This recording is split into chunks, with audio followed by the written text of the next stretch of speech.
तरफ आप इशारा कर रहे हैं और ये जो कुछ वीडियो सामने आई हैं, ये आज से कई साल पहले की हैं। अब ये जो सब कुछ हमारे सामने आया है या जो हमें दिखाया गया है, ये अभी भी पूरा निज़ाम एक्टिव होगा, फ़आल होगा?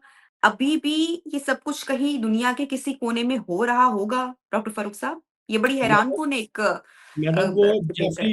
जेफरी एप्स्टीन की एक स्टेटमेंट भी है ना कि वो जब ये सारी तहकीक हुई, इन्वेस्टिगेशन हुई, 20 प्रेग्नेंट लड़कियां शायद उसके घर से मिली थी या पता नहीं आइलैंड से, और उसने कहा कि मेरा डीएनए दुनिया में बड़ी दूर दूर तक फैल गया हुआ है।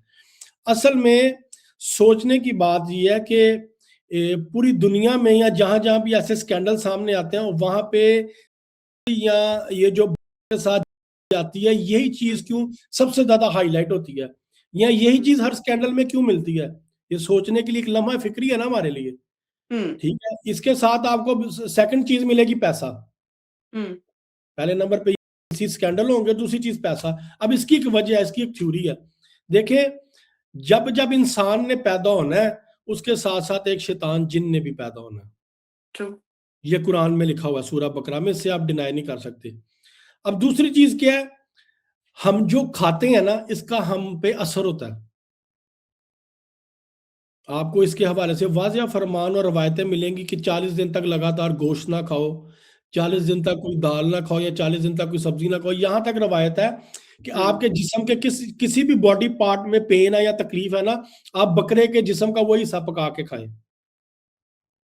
अच्छा। फिर अगर आप 40 दिन तक किसी जानवर को खाएंगे तो आपके अंदर उस जानवर की खसूसियात पैदा होनी शुरू हो जाएंगी। हुँ, कि आपने 40 दिन तक लगातार किसी जानवर को नहीं खाना आपने। अब ये सब कुछ करने की वजह क्या है? ये सब कुछ जो इन्होंने किया है कि लड़कियों के साथ पहले उन्होंने उसको उनको रेप किया, उसके बाद उनको स्लॉटर किया बकायदा, फिर उस पे डार्क वेब या जो भी लोग थे जिनको डोपामाइन चाहिए था उनको दिखाया कि इस तरीके से हम कर रहे हैं। उसके बाद फिर वो बकायदा उनको टेबल पे सजा पका के सजा, जैसे हमारे यहाँ पे वो खड्डा सजी खाई जाती है ना, पूरा ऊँट रख के या बकरा रख के, हुँ। ठीक है, उस तरीके से उन इंसानों को डॉक्टर ये फ़ारूक सब। वो रियल है। मैं अब तक मेरा दिल नहीं मान रहा था कि काश वो सच ना और वो नहीं, एआई नहीं ही मैडम, हो। ये सब कुछ रियल है, ये सब कुछ रियल है, इसमें कोई मुझे पाकिस्तान के एक अच्छी हँसी शख्सियत इस वक्त वो मौजूद है, मेरे फेसबुक फ्रेंड भी हैं वो, और वो एक ऑथेंटिक शख्सियत है, मैं डिस्क्लोज नहीं करना चाहूंगा। मेरा जब ये इल्यूमिनाटी का क्लास चल रहा था ना, तो उन्होंने मुझसे बात की, तो उन्होंने कहा फारूक मुझे वो स्क्रीनशॉट शेयर करो जो तुम्हारी इनके साथ चैट हुई है। मेरी इनके साथ 3-4 मरतबा चैट हो चुकी है व्हाट्सएप पे। हुँ, मैंने उनसे स्क्रीनशॉट शेयर किए, तो उन्होंने देखने के बाद मुझे बताया कि मैं अमेरिका में ट्रेनिंग पे था, हुँ, तो वहां पे एक क्लब था।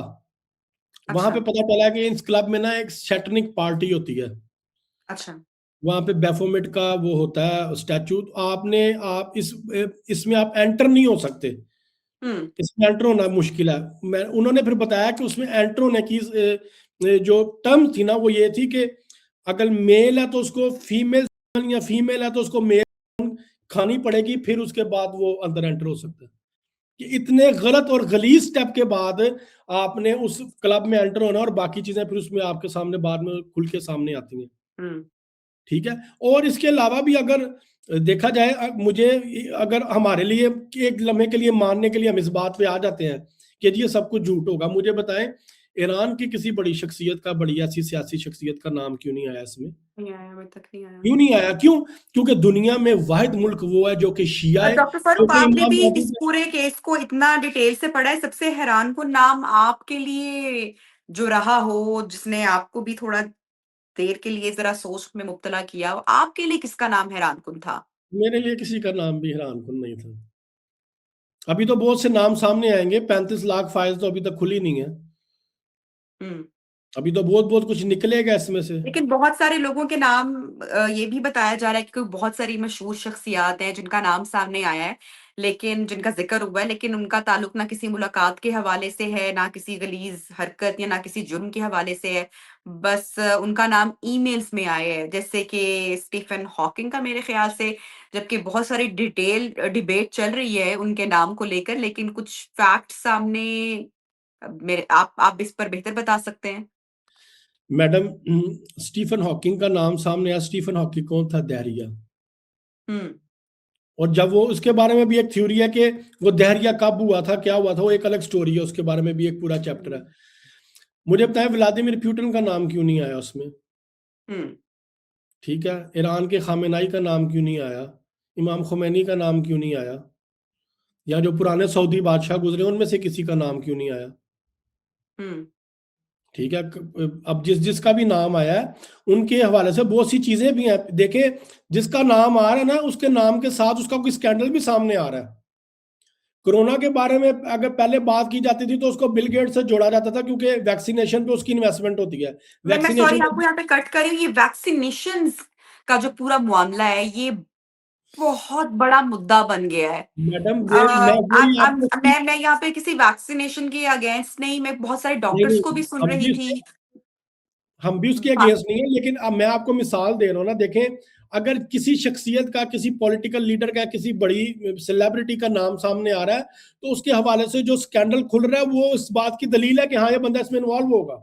जैसे बिल गेट्स है, पूरी दुनिया में जितना बड़ा धंधा उसका वैक्सीनेशन का और दवाइयों का, इतना किसी का भी नहीं है।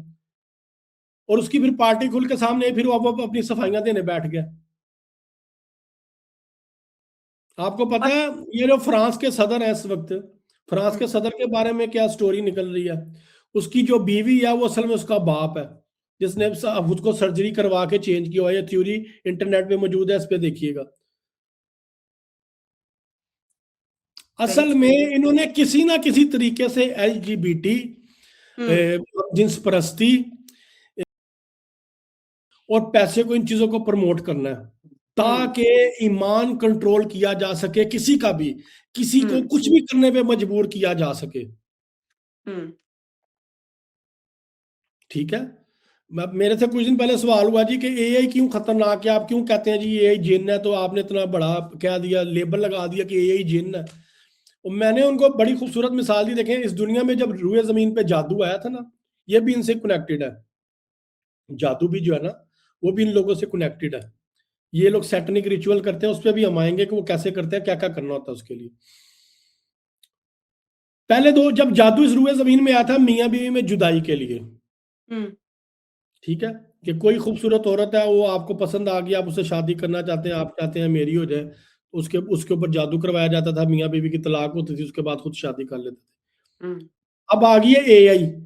हुँ, अब क्या हो रहा है कि आप कोई भी शख्स जो ज्यादा शौरी अकल ना रखता हो, उसकी बीवी किसी को पसंद आ जाए, वो उसकी बीवी की ChatGPT या AI से कुछ ऐसी नाजेबा वीडियोस, तस्वीरें बनवा के उसके खामन को भेजे और उसको ब्लैकमेल करे, या तो उसको छोड़ देगा या उसको मार देगा। हुँ, और अगर वो फॉर एग्जाम्पल मारता नहीं है, उसको छोड़ देगा, तो फिर उसके बाद उस बंदे का रास्ता तो क्लियर हो गया ना उससे शादी हुँ, करने का। हुँ, ठीक है, तो फिर ChatGPT भी एक जादू ही हुआ ना। जादू का जो मतलब होता है मैडम, वो ये है कि जो चीजें आपकी अक्ल से बाला तर है,